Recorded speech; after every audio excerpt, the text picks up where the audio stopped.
Un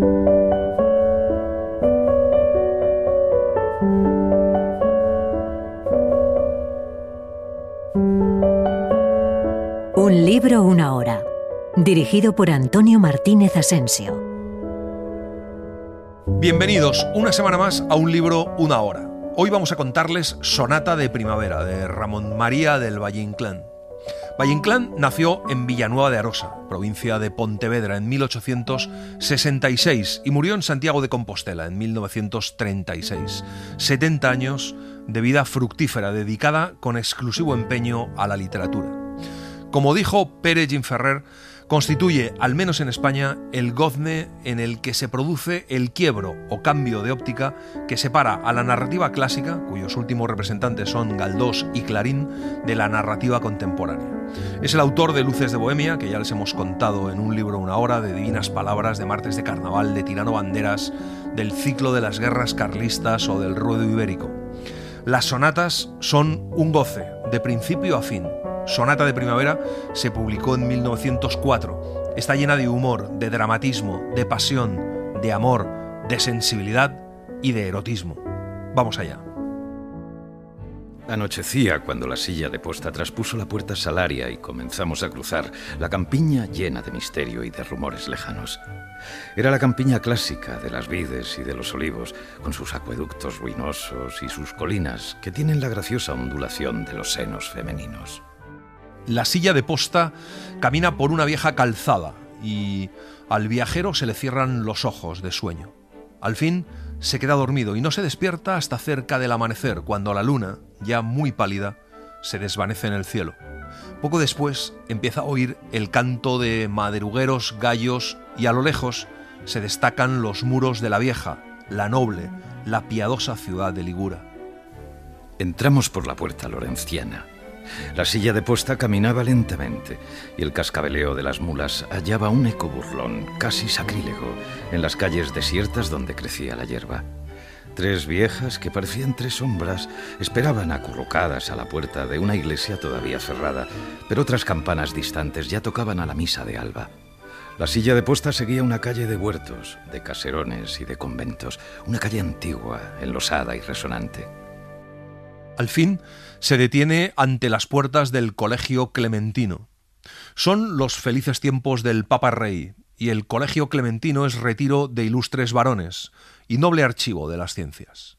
El marqués de Bradomín, que llega en la silla de posta, es guardia noble del Papa y trae el capelo cardenalicio a Monseñor Stefano Gaetani, obispo de Betulia y rector del Colegio Clementino. Dos bedeles con sotana y birreta se pasean en el claustro, viejos y ceremoniosos. Al ver entrar al marqués de Bradomín, corren a su encuentro para decirle que ha habido una gran desgracia. El rector del Colegio Clementino está en trance de muerte. Ayer sufrió un accidente hallándose en casa de su hermana, la Gaetani, una dama española que estuvo casada con el hermano mayor de su ilustrísima, el príncipe Filippo Gaetani, que aún no hace un año que falleció en una cacería. Está en casa de su hermana todavía.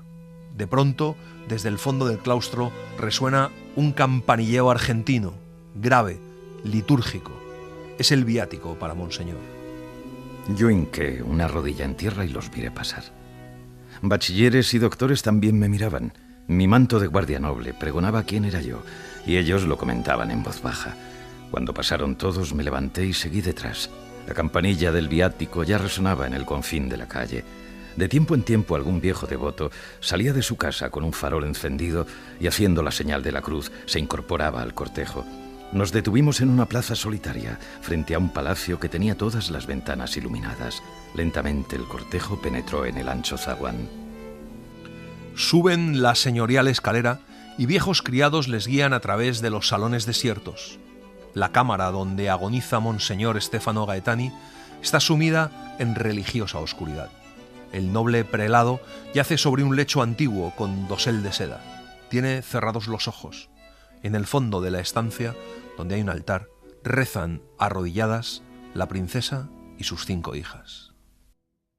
En solo 10 años, los que van de 1892, fecha a la que se remontan los primeros esbozos de Femeninas, el primer libro de Valle, a 1902, fecha de la primera edición de Sonata de Otoño, con la que se inauguró el ciclo de sonatas, Valle se adueña de una prosa iridiscente, musical, lujosa, crepitante, inundada de sensualidad y de nihilismo aristocrático. Una prosa lírica y suntuosa, transida siempre de un humor tenue pero persistente, que resiste la comparación con la de los grandes nombres del tardorromanticismo, del simbolismo, del decadentismo europeos, entre los que se cuentan algunos de sus maestros declarados. A lo largo de toda una década, Valle ensaya y pule esa prosa hasta dar con la fórmula rotunda de las sonatas, publicadas entre 1902 y 1905, cumbre insuperada de la prosa modernista en lengua española. La princesa Gaetani es una dama todavía hermosa, blanca y rubia. Al ver al marqués de Bradomín, clava en él una larga mirada y sonríe con amable tristeza. Cuando Monseñor recibe la comunión, el cortejo comienza a retirarse y entonces un familiar de Monseñor le dice al marqués que la princesa desea hablarle. Me acerqué y le besé la mano. Ella murmuró débilmente: «¿En qué triste ocasión vuelvo a verte, hijo mío?» La voz de la princesa Gaetani despertaba en mi alma un mundo de recuerdos lejanos que tenían esa vaguedad risueña y feliz de los recuerdos infantiles. La princesa continuó: «¿Qué sabes de tu madre? De niño te parecías mucho a ella. Ahora no. ¿Cuántas veces te tuve en mi regazo? ¿No te acuerdas de mí?» Yo murmuré indeciso: «Me acuerdo de la voz», y callé evocando el pasado. La princesa Gaetani me contemplaba sonriendo y de pronto, en el dorado misterio de sus ojos, yo adiviné quién era. A mi vez sonreí. Ella entonces me dijo: «¿Ya te acuerdas?» «Sí». Ella sonríe tristemente recordando su juventud y le presenta a sus hijas, María del Rosario, María del Carmen, María del Pilar, María de la Soledad, María de las Nieves. Con una sola y profunda reverencia, el marqués de Bradomín las saluda a todas. La mayor, María del Rosario, es una mujer de 20 años y la más pequeña, María de las Nieves, una niña de 5. Todas son bellas y gentiles. María del Rosario es pálida, con los ojos negros, llenos de luz ardiente y lánguida. La princesa toma asiento en un ancho sofá de damasco carmesí y empieza a hablarle en voz baja. Sus hijas se retiran en silencio, despidiéndose de él con una sonrisa que es a la vez tímida y amable. María del Rosario salió la última. Creo que además de sus labios, me sonrieron sus ojos, pero han pasado tantos años que no puedo asegurarlo. Lo que recuerdo todavía es que viéndola alejarse, sentí que una nube de vaga tristeza me cubría el alma. Cuando sus hijas se han alejado, la princesa le dice al marqués que María Rosario entrará en un convento dentro de pocos días. El marqués le dice que será una separación tan cruel como la muerte, pero la princesa le interrumpe vivamente para decirle que sin duda es un dolor muy grande, pero también es un consuelo saber que las tentaciones y los riesgos del mundo no existen para ese ser querido. El marqués cree ver, en el fondo dorado de sus ojos, la llama de un fanatismo trágico y sombrío. En aquel momento, uno de los familiares que velan a Monseñor Gaetani asoma a la puerta de la alcoba y les dice que Monseñor desea hablar al enviado de su santidad. Aunque Monseñor está agonizando, quiere que el marqués lleve su confesión al Santo Padre. Y así confiesa que ha rezado para que la muerte del Papa le favoreciese, cegado por Satanás. Y al final se calla, y un largo estremecimiento de agonía recorre su cuerpo. Al salir de la cámara, un viejo y ceremonioso mayordomo espera al marqués para mostrarle sus habitaciones. El marqués no puede reprimir un estremecimiento. En aquel instante, un vago aroma primaveral trae a su alma el recuerdo de las 5 hijas de la princesa. Pero se niega y dice que se hospeda en el colegio clementino. El mayordomo parece consternado y le dice que tiene instrucciones de avisar a la princesa si él quiere marcharse. Por no molestar, el marqués accede.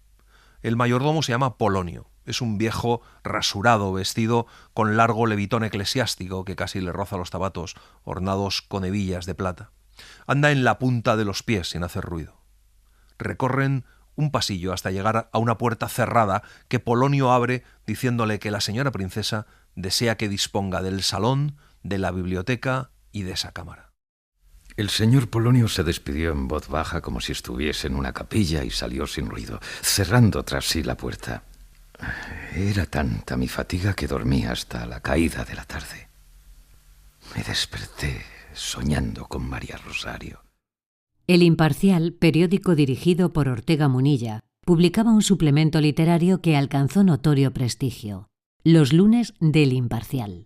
En estas páginas Ramón del Valle Inclán aparece con frecuencia. También en esas páginas se asomó al mundo el Marqués de Bradomín. Allí salió por vez primera la que en 1902 sería Sonata de Otoño. A este libro suceden las demás sonatas. En 1903, Estío, en 1904, Primavera y en 1905, Invierno. Las 4 constituyen un fragmento de las Memorias Amables del Marqués de Bradomín, una correspondencia entre la estación del año y los ciclos vitales de un personaje único. La juventud audaz, provocativa, se equipara a la primavera, la madurez al estío.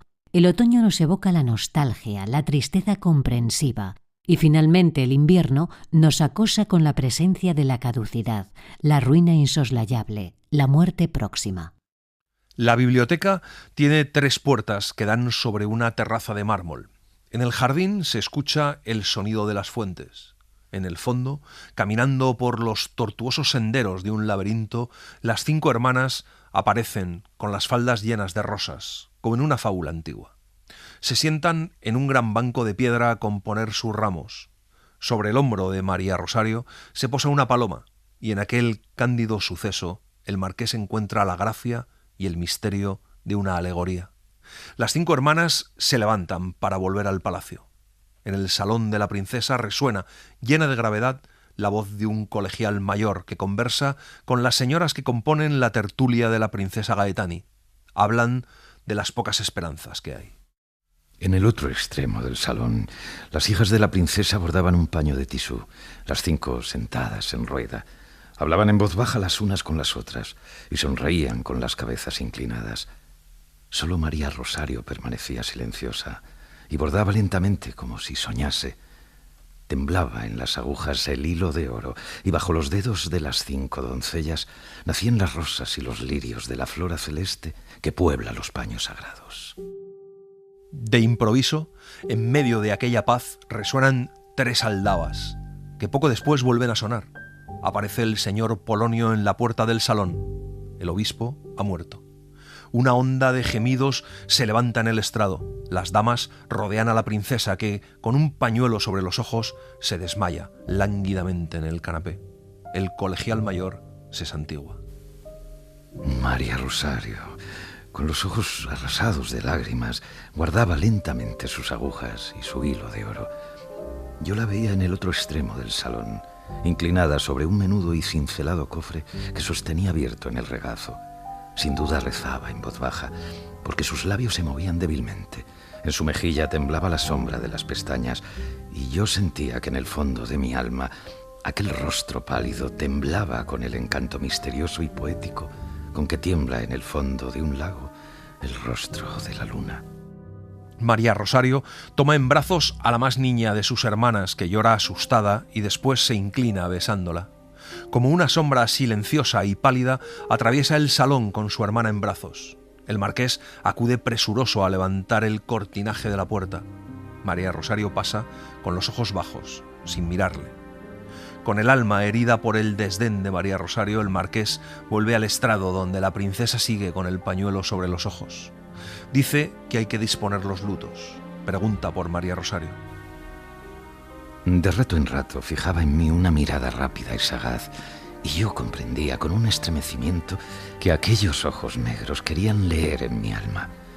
Yo era el único que allí permanecía silencioso, y acaso el único que estaba triste. Adivinaba por primera vez en mi vida todo el influjo galante de los prelados romanos, y acudía a mi memoria la leyenda de sus fortunas amorosas. Confieso que hubo instantes donde olvidé la ocasión, el sitio y hasta los cabellos blancos que peinaban aquellas nobles damas, y que tuve celos rabiosos del colegial mayor. De pronto me estremecí. El colegial le dice al marqués que es preciso enviar un correo a su santidad. Ambos comentan brevemente la desgracia de la muerte del obispo, con un profundo convencimiento de que fingen por igual. El marqués sale del salón para escribir al cardenal Camarlengo, pero cuando está escribiendo en la biblioteca piensa que tal vez María Rosario esté velando el cadáver de Monseñor Gaetani y decide ir allí. Monseñor Gaetani yace rígido en su lecho, amortajado con hábito franciscano. En el fondo de la estancia, efectivamente, reza María Rosario. El marqués permanece un momento mirándola. Ella levanta los ojos, se santigua 3 veces, besa la cruz de sus dedos y poniéndose en pie va hacia la puerta. Pregunta al marqués si su madre sigue en el salón y tras la afirmación del marqués dice que es preciso que descanse porque ya lleva así 2 noches. Se despide del marqués, pero él le pregunta si no quiere que la acompañe y ella accede porque su hermana pequeña parece haberle contagiado su miedo. Salimos al corredor, que estaba solo, y sin poder dominarme estreché una mano de María Rosario y quise besarla, pero ella la retiró con vivo enojo. ¿Qué hacéis? ¡Que os adoro! ¡Que os adoro! Asustada, huyó por el largo corredor. Yo la seguí. ¡Os adoro! ¡Os adoro! Mi aliento casi rozaba su nuca, que era blanca como la de una estatua y exhalaba no sé qué aroma de flor y de doncella. ¡Os adoro! ¡Os adoro! Ella suspiró con angustia. «Dejadme, por favor, dejadme». Y sin volver la cabeza, azorada, trémula, huía por el corredor. Sin aliento y sin fuerza se detuvo en la puerta del salón. Yo todavía murmuré a su oído: «Os adoro, os adoro». María Rosario se pasó la mano por los ojos y entró. Yo entré detrás, atusándome el mostacho. María Rosario se detuvo bajo la lámpara y me miró con ojos asustados, enrojeciendo de pronto. Luego quedó pálida, pálida como la muerte. Solamente quedan en la tertulia 2 de las señoras de los cabellos blancos y los vestidos de gro negro. Cerca de medianoche, la princesa consiente en retirarse a descansar, pero sus hijas continúan en el salón velando hasta el día siguiente, acompañadas por las 2 señoras que cuentan historias de su juventud. Yo escuchaba distraído y desde el fondo de un sillón oculto en la sombra contemplaba a María Rosario. Parecía sumida en un ensueño. Su boca, pálida de ideales nostalgias, permanecía anhelante, como si hablase con las almas invisibles, y sus ojos, inmóviles, abiertos sobre el infinito, miraban sin ver. Al contemplarla, yo sentía que en mi corazón se levantaba el amor, ardiente y trémulo como una llama mística. Todas mis pasiones se purificaban en aquel fuego sagrado y aromaban como gomas de Arabia. Han pasado muchos años y todavía el recuerdo me hace suspirar. El marqués termina la carta para el camarlengo, lacra el sobre y pone los 5 sellos con las armas pontificias. Luego se dirige al oratorio de la princesa, donde se suceden las misas. El pueblo entra en el palacio a visitar el cadáver. María Rosario está en el oratorio. El marqués escucha misa cerca de ella y luego se acerca a saludarla. Ella le responde temblando. Tiembla también el corazón del marqués. Yo hubiérale rogado que pusiese su mano sobre mi pecho, pero temí que desoyese mi ruego. Aquella niña era cruel como todas las santas que trémolan en la tersa diestra la palma virginal. Confieso que yo tengo predilección por aquellas otras que primero han sido grandes pecadoras. Desgraciadamente, María Rosario nunca quiso comprender que era su destino mucho menos bello que el de María de Magdala.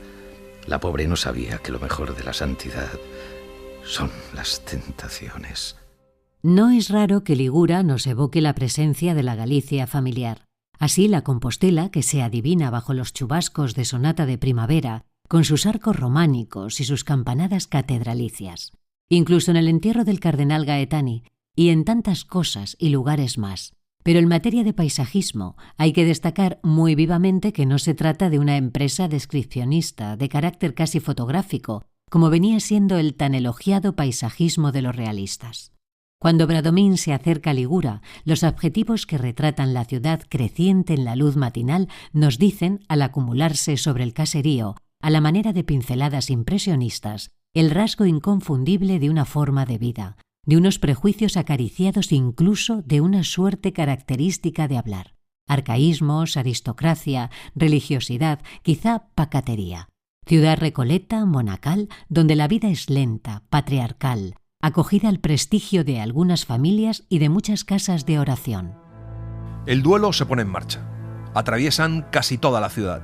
Se canta un largo entierro y el ataúd baja al sepulcro que espera abierto desde el amanecer.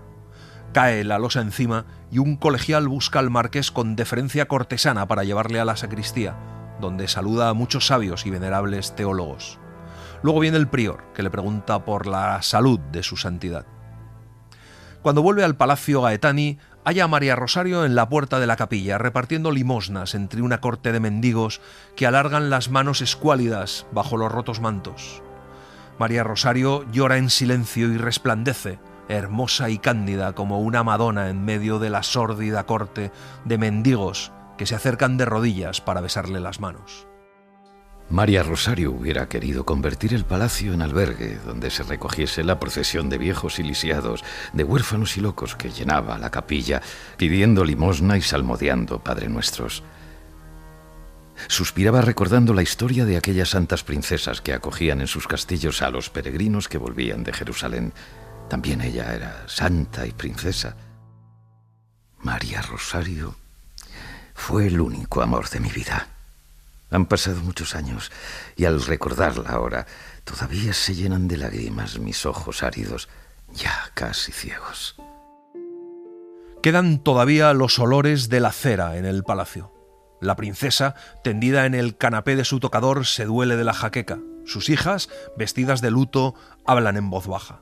En medio de un gran silencio, la princesa se incorpora lánguidamente y, volviendo hacia el marqués el rostro todavía hermoso, le pregunta cuándo tiene que volver a Roma. El marqués contesta que mañana, y mira a María Rosario, que baja la cabeza y se pone encendida como una rosa. La princesa, sin reparar en ello, le pregunta si no puede quedarse más, y el marqués le dice que necesitaría un permiso. Ella contesta que escribirá a Roma. El marqués mira disimuladamente a María Rosario. Sus hermosos ojos negros le contemplan asustados y su boca, intensamente pálida, que parece entreabierta por el anhelo de un suspiro, tiembla. La princesa le pide a su hija María Rosario que escriba la carta. María Rosario, siempre ruborosa, repuso con aquella serena dulzura que era como un aroma: ¿Queréis que escriba ahora? Como te parezca, hija. María Rosario se puso en pie. ¿Y qué debo decirle a Monseñor? Le notificas nuestra desgracia y añades que vivimos muy solas y que esperamos de su bondad un permiso para retener a nuestro lado por algún tiempo al marqués de Bradomín. María Rosario se dirigió hacia la puerta. Tuvo que pasar por mi lado y, aprovechando audazmente la ocasión, le dije en voz baja: «Me quedo porque os adoro». Fingió no haberme oído y salió. El marqués pregunta a la princesa, cuando se va María Rosario, que cuándo tomará los hábitos. Y la princesa le dice que no está designado el día. Para ella no es un disgusto que su hija profese. Cree que su hija será feliz en el convento, mucho más feliz que a su lado. Y le cuenta que desde niña no ha tenido veleidades, que tiene una vocación de santa. La princesa se acuesta al comienzo de la noche, poco después del rosario. En el salón siguen las viejas damas, que desde hace 20 años acuden regularmente a la tertulia del palacio. María Soledad y María del Carmen hacen los honores. La conversación es lánguida, y a las 9 se van. El marqués, no sabiendo qué hacer, baja al jardín. Pasea, se pierde por allí, y cuando dan las 12 vuelve al salón, donde ya están apagadas las luces. Me detuve en la puerta para acostumbrarme a la oscuridad, y poco a poco mis ojos columbraron la forma incierta de las cosas. Una mujer hallábase sentada en el sofá del estrado. Yo solo distinguía sus manos blancas. El cuerpo era una sombra negra. Quise acercarme y vi cómo sin ruido se ponía en pie y cómo sin ruido se alejaba y desaparecía. Hubiérala creído un fantasma, engaño de mis ojos, si al dejar de verla no llegase hasta mí un sollozo. Al pie del sofá estaba caído un pañuelo perfumado de rosas y húmedo de llanto. Lo besé con afán. No dudaba que aquel fantasma había sido María Rosario. El marqués pasa la noche en vela, ve rayar el alba en las ventanas de su alcoba y se duerme cuando tocan a misa. Al caer la tarde llegan aquellas dos señoras de los cabellos blancos y los negros y crujientes vestidos de seda. En un momento entra Polonio para decir que ha venido el sacristán de las Madres Carmelitas con el hábito de la señorina, y luego les cuenta que ya ha dado el último perfil al paso de las caídas para las procesiones de Semana Santa que empiezan esa noche. Sus figuras están hechas de cartón en vez de madera. Todos piensan que es un gran artista y van a ver las figuras de Polonio. De pronto se oyó un murmullo de juveniles voces que se aproximaban, y un momento después el coro de las 5 hermanas invadía la estancia. María Rosario traía puesto el blanco hábito que debía llevar durante toda la vida, y las otras se agrupaban en torno como si fuese una santa. Al verlas entrar, la princesa se incorporó muy pálida. Las lágrimas acudían a sus ojos y luchaba en vano por retenerlas. Cuando María Rosario se acercó a besarle la mano, le echó los brazos al cuello y la estrechó amorosamente. Quedó después contemplándola y no pudo contener un grito de angustia. Las sonatas aparecen ensambladas por la presencia del personaje único, Bradomín, que recurrente saldrá varias veces más en la producción de Valle Inclán. Feo, católico y sentimental. Es personaje que se comporta profundamente literaturizado. El mito donjuanesco le persigue y le retrata. Pero lo vemos en la cúspide del tipo, es el más admirable. Desde la altura de sus movimientos tiene a todos los demás don Juanes sometidos, vigilados, y sus cualidades, en transparente conflicto, repiten el mito y lo renuevan. Católico ya era el burlador de Tirso de Molina. La fealdad, aunque en un concepto elemental del tipo disuene, no podemos negar que bien puede estar acompañada de alguna cualidad que despierte una seducción profunda, inesquivable. Pero lo que ya no parece tan claro es su condición sentimental. La indiferencia hacia las mujeres burladas y el desdén por sus quejas no son precisamente avales sentimentales. Aquella noche, las hijas de la princesa se refugian en la terraza, bajo la luna, como las hadas de los cuentos. El marqués intenta varias veces acercarse a María Rosario, pero todo es inútil. Ella adivina sus intenciones y se aleja cautelosa, sin ruido, con la vista baja y las manos cruzadas sobre el escapulario del hábito monjil que conserva puesto. Viéndola tan temerosa, el marqués siente halagado su orgullo donjuanesco y algunas veces, solo por turbarla, cruza de un lado al otro. Una de las veces que el marqués está hablando con una devota señora, vuelve la cabeza y busca con los ojos a María Rosario y se da cuenta de que ya no está. Una nube de tristeza cubre su alma. Sale a la terraza, se pregunta qué siente ella, qué siente por él. Baja lentamente hacia el estanque, se sienta en un banco de piedra. Sus ojos se detienen de pronto en una ventana iluminada. El aire ondula la cortina. Por el fondo de la estancia cruza una sombra blanca. En achaques de amor. ¿Quién no ha pecado alguna vez? Yo estoy íntimamente convencido de que el diablo tienta siempre a los mejores. Aquella noche el cornudo monarca del abismo encendió mi sangre con su aliento de llamas y despertó mi carne flaca fustigándola con su rabo negro. Yo cruzaba la terraza cuando una ráfaga violenta alzó la flameante cortina y mis ojos mortales vieron arrodillada en el fondo de la estancia la sombra pálida de María Rosario. No puedo decir lo que entonces pasó por mí. Creo que primero fue un impulso ardiente y después una sacudida fría y cruel. En el jardín y en el palacio todo está en silencio. Llega cauteloso a la ventana y salta dentro. La santa da un grito, se dobla blandamente como una flor cuando pasa el viento y queda tendida, desmayada, con el rostro pegado a la tierra. Al verla desmayada, el marqués la coge en brazos y la lleva a su lecho. Después, con una sombra de recelo, apaga la luz. Queda en tinieblas el aposento y con los brazos extendidos comienza a caminar el marqués en la oscuridad. Cuando ya toca el borde del lecho, oye el rumor de unos pasos en la terraza. Se detiene. Una mano invisible alza la flameante cortina y la claridad de la luna penetra en la estancia. Una sombra oscura se destaca en el hueco iluminado de la ventana. La sombra se inclina, mirando hacia el fondo del aposento y vuelve a erguirse. Se escuchan luego los pasos alejándose. No parece que haya visto al marqués, que se queda quieto. Luego el marqués salta a la ventana como un ladrón y anda a lo largo de la terraza pegado al muro. Seguí adelante y apenas había dado algunos pasos cuando un aliento jadeante rozó mi cuello y la punta de un puñal desgarró mi hombro. Me volví con fiera presteza. Un hombre corría a ocultarse en el jardín. Le reconocí con asombro, casi con miedo, al cruzar un claro iluminado por la luna, y desistí de seguirle para evitar todo escándalo. Más, mucho más que la herida, me dolía dejar de castigarle, pero ello era forzoso, y entréme en el palacio sintiendo el calor tibio de la sangre correr por mi cuerpo. Musarelo, el criado del marqués, le cura la herida. Le dice que hay que buscar al culpable, pero eso no es posible porque está bajo la protección de la princesa y acaso en aquel instante le está refiriendo la hazaña de su puñal. El marqués pasa la noche inquieto y febril. Al día siguiente oye la voz apasionada de la princesa Gaetani diciendo que aquello es una infamia. Con la sonrisa en los labios y atusándose el mostacho, el marqués entra en la biblioteca a saludarla. La princesa está pálida como una muerta. Tras ella está el mayordomo. La princesa hojea un libro y ni le mira, ni le habla, por supuesto. El marqués se domina y se acerca galante y familiar, preguntando a la princesa si está enferma. Tampoco esta vez le contesta. Se levanta y se va, seguida por Polonio. Entonces el marqués le dice que espere, que tiene que contarle que anoche le hirieron. La princesa se detiene, palidece mirando al mayordomo. Después murmuró fríamente, casi sin mover los labios. ¿Dices que te han herido? Su mirada se clavó en la mía y sentí el odio en aquellos ojos redondos y vibrantes como los ojos de las serpientes. Un momento creí que llamase a sus criados para que me arrojasen del palacio, pero temió hacerme tal afrenta y desdeñosa siguió hasta la puerta, donde se volvió lentamente.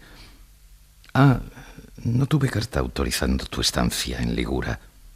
Yo repuse sonriendo, sin apartar mis ojos de los suyos. Será preciso volver a escribir. Y el marqués tiene la osadía de pedir encima que sea María Rosario quien vuelva a escribir. La princesa tiembla. La leyenda juvenil del marqués, apasionada y violenta, pone en aquellas palabras un nimbo satánico. Los ojos de la princesa se llenan de lágrimas y, como son todavía muy bellos, el corazón de andante caballero del marqués siente un remordimiento.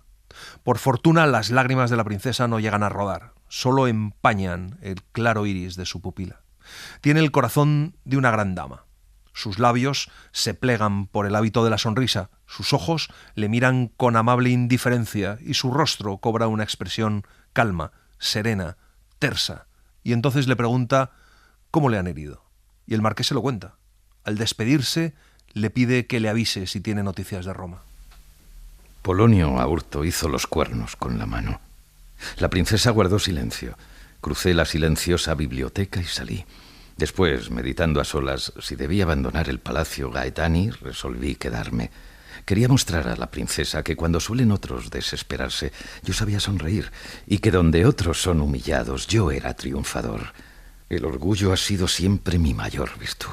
El marqués permanece todo el día retirado en su cámara, cansado. A ratos, su voluntad flaquea. De pronto entra Musarelo y le dice que un padre capuchino desea hablarle. El marqués le dice que le diga que está enfermo, y el cura insiste. El marqués le dice entonces que le diga que está muerto, y el cura insiste. Es un viejo, de luenga barba, vestido con el sayal de los capuchinos. Su aspecto venerable impone respeto. Le dice que ponga atención a lo que le va a decir y que no menosprecie el aviso porque podría costarle la vida. Que se lo dice sin interés vil alguno, que lo hace inspirado por un ángel que se sirve de él para salvarle la vida. El marqués siente algo semejante al terror. Por último, el cura le pide que suceda lo que suceda, a nadie le hable de este pobre capuchino. El marqués lo promete. Hoy, después de anochecido, salid por la cancela del jardín y bajad rodeando la muralla. Encontraréis una casa terreña que tiene en el tejado un cráneo de buey. Llamad allí, os abrirá una vieja y le diréis que deseáis hablarle. Con esto solo os hará entrar. Es probable que ni siquiera os pregunte quién sois, pero si lo hiciese, dad un nombre supuesto. Una vez en la casa, rogadle que os escuche y exigidle secreto sobre lo que vais a confiarle. Es pobre y debéis mostraros liberal con ella, porque así os servirá mejor. Veréis cómo inmediatamente cierra su puerta para que podáis hablar sin recelo. Vos, entonces, hacedle entender que estáis resuelto a recobrar el anillo y cuanto ha recibido con él. No olvidéis esto, el anillo y cuanto ha recibido con él. El capuchino le dice que no le puede decir nada más. Traza en el aire una lenta bendición y se va. El marqués no tiene ánimos de reír. Con estupor, casi con miedo, advierte que en su mano falta un anillo que llevaba desde hace muchos años y solía usar como sello. No puede recordar dónde lo ha perdido. Baja al jardín para tranquilizarse, camina bajo los cipreses y de pronto, desde lejos, como a través de una larga sucesión de pórticos, distingue a María Rosario, sentada al pie de una fuente, leyendo.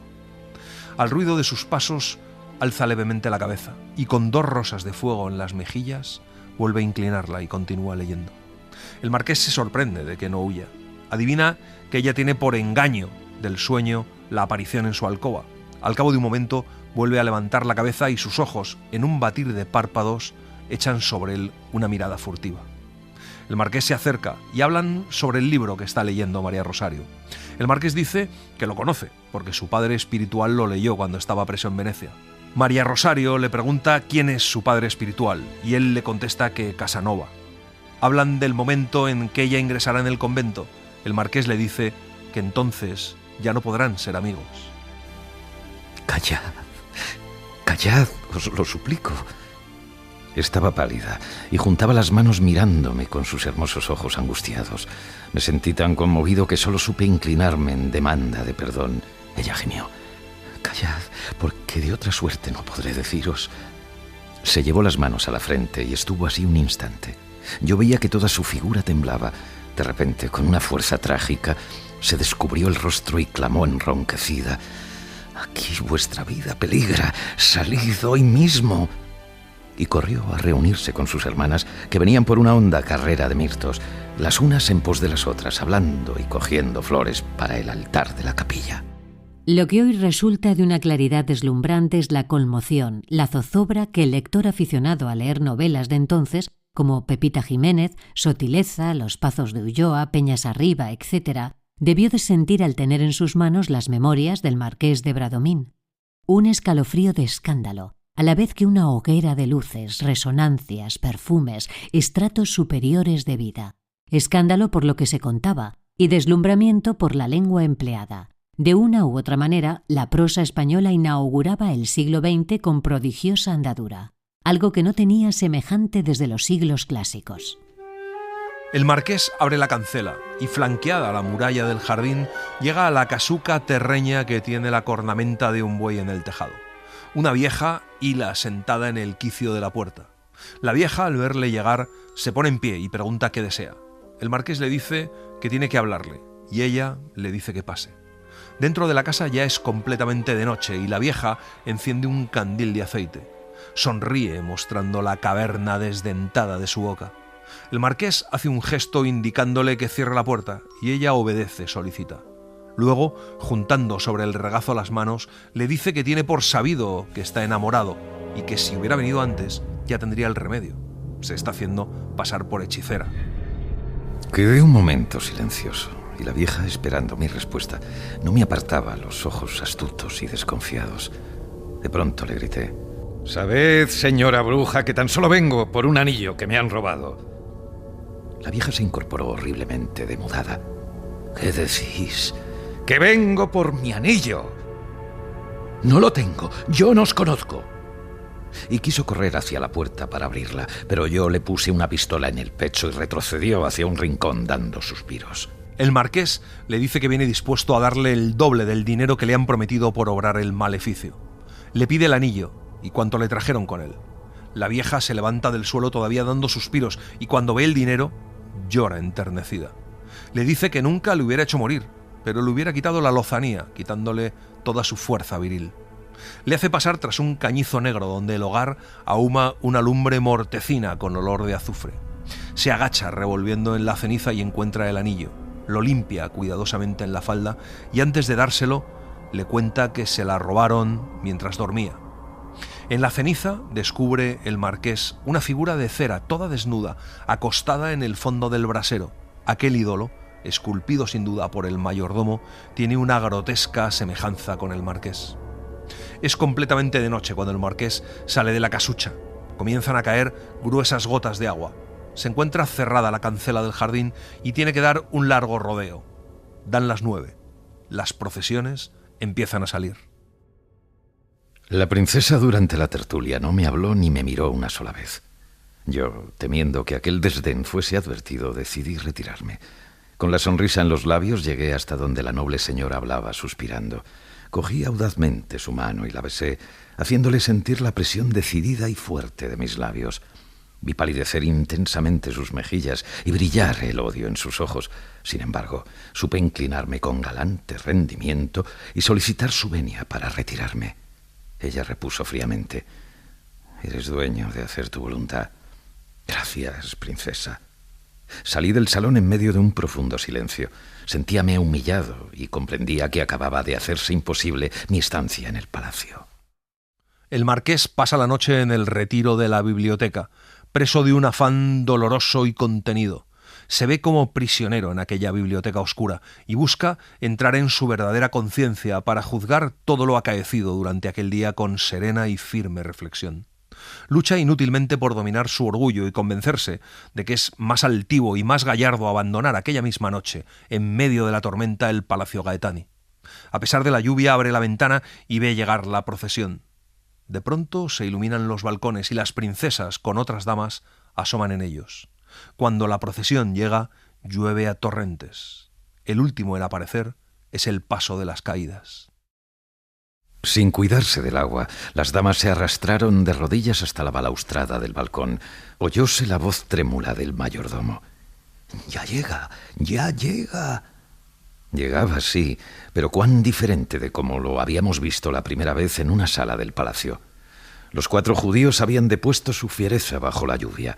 Sus cabezas de cartón se despintaban, ablandábanse los cuerpos y flaqueaban las piernas como si fuesen a hincarse de rodillas. Parecían arrepentidos.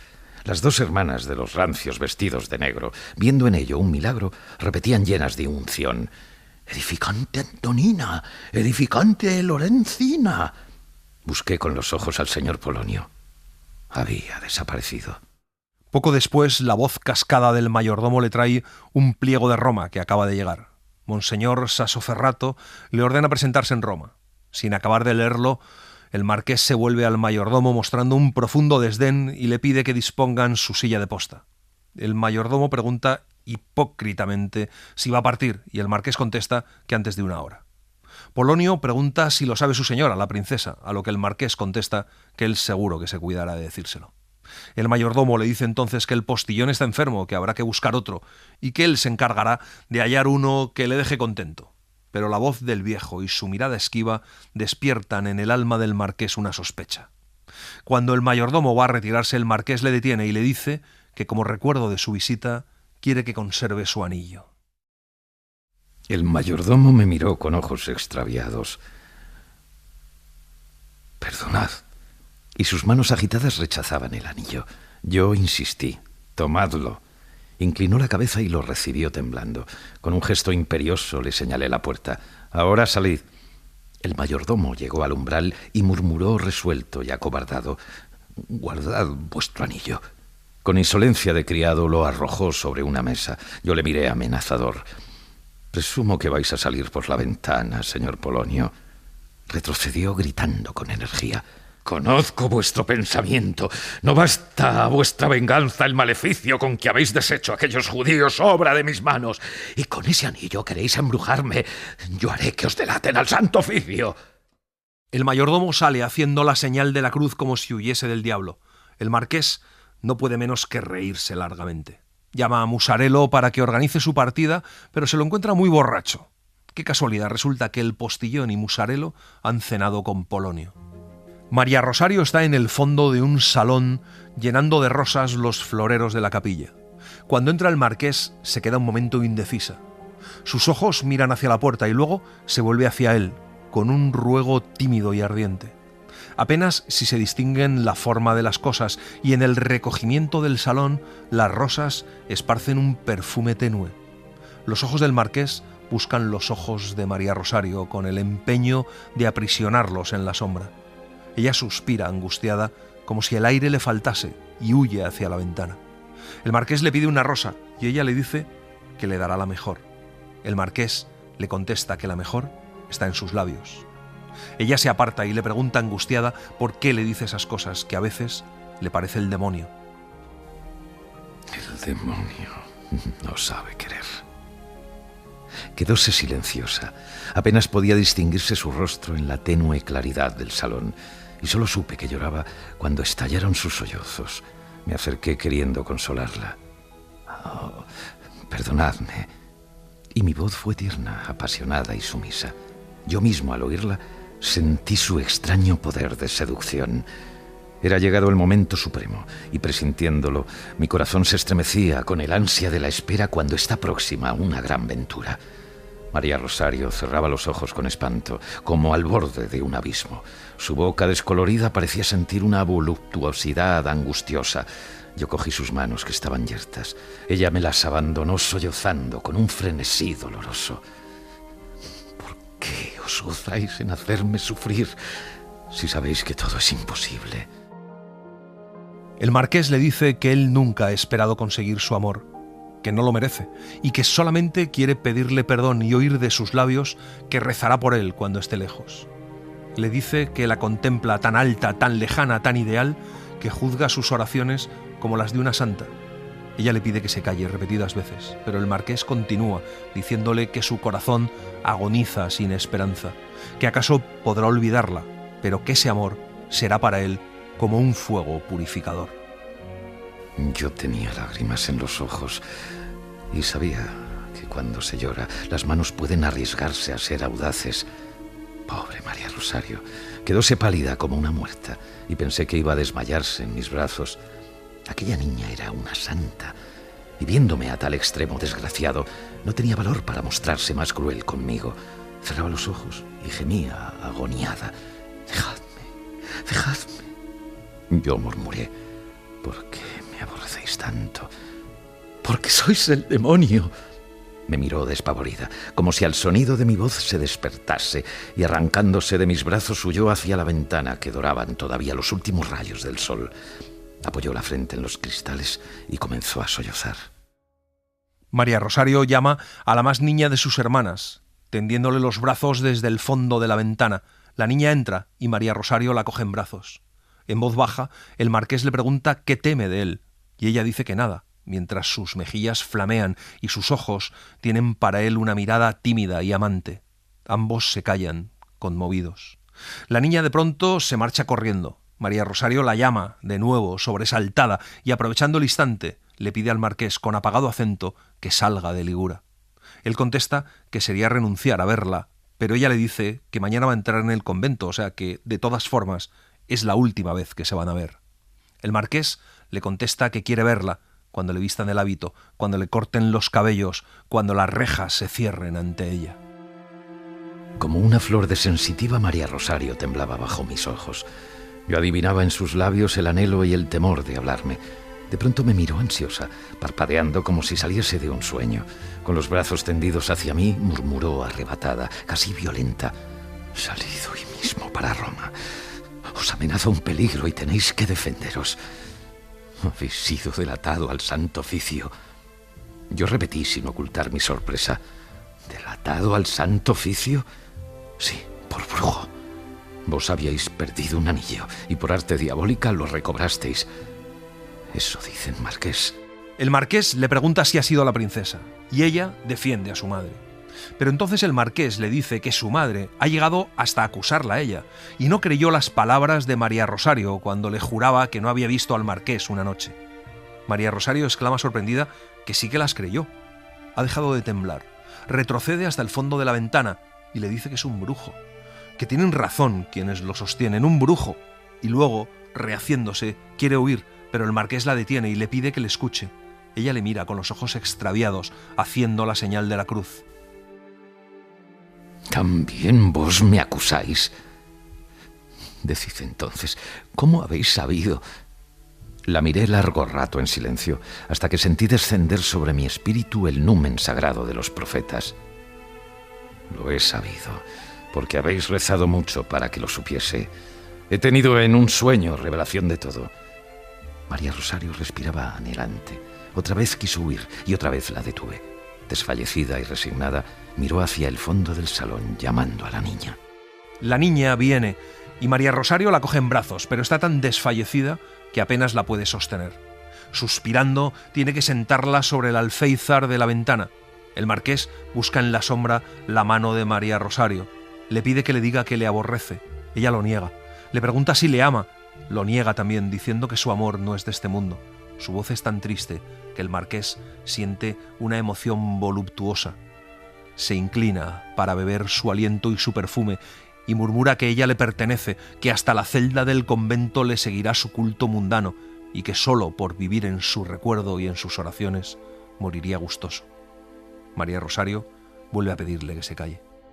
María Rosario, con el rostro intensamente pálido, tendía sus manos temblorosas hacia la niña, que estaba sobre el alféizar, circundada por el último resplandor de la tarde, como un arcángel en una vidriera antigua. El recuerdo de aquel momento aún pone en mis mejillas un frío de muerte. Ante nuestros ojos espantados se abrió la ventana con ese silencio de las cosas inexorables que están determinadas en lo invisible y han de suceder por un destino fatal y cruel. La figura de la niña, inmóvil sobre el alféizar, se destacó un momento en el azul del cielo, donde palidecían las estrellas, y cayó al jardín cuando llegaban a tocarla los brazos de la hermana. La niña queda inerte sobre el borde de la escalinata. De la rota sien mana un hilo de sangre. La hermana, como una poseída, grita que ha sido Satanás. El marqués levanta a la niña en brazos y la cabeza ensangrentada y mortal rueda yerta sobre su hombro. Con la niña en brazos, sube la escalinata.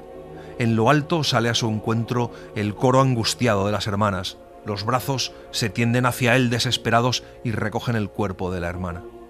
El marqués se queda inmóvil, sin valor para ir detrás, contemplando la sangre que tiene en las manos. Desde el fondo de las estancias llega el lloro de las hermanas y los gritos, ya roncos, de aquella que clama enloquecida que fue Satanás. Sentí miedo. Bajé a las caballerizas y con ayuda de un criado enganché los caballos a la silla de posta. Partí al galope. Al desaparecer bajo el arco de la plaza, volví los ojos llenos de lágrimas para enviarle un adiós al Palacio Gaetani. En la ventana, siempre abierta, me pareció distinguir una sombra trágica y desolada. Pobre sombra envejecida, arrugada, miedosa, que vaga todavía por aquellas estancias y todavía cree verme acechándola en la oscuridad.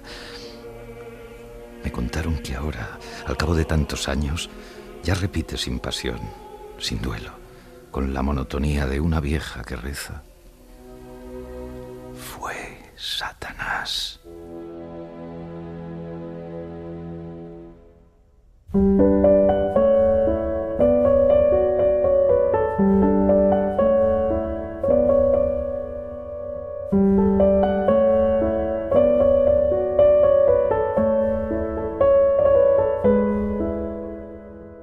Y así les hemos contado Sonata de Primavera, de Ramón María del Valle-Inclán.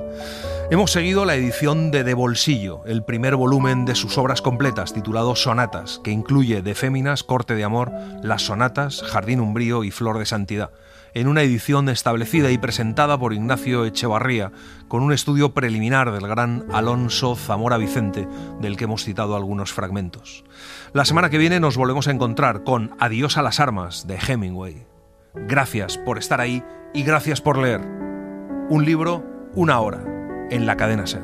Un programa escrito y dirigido por Antonio Martínez Asensio, con la voz de Eugenio Barona y la participación de Olga Hernán Gómez, realización de Mariano Revilla, edición y montaje de sonido de Pablo Arévalo.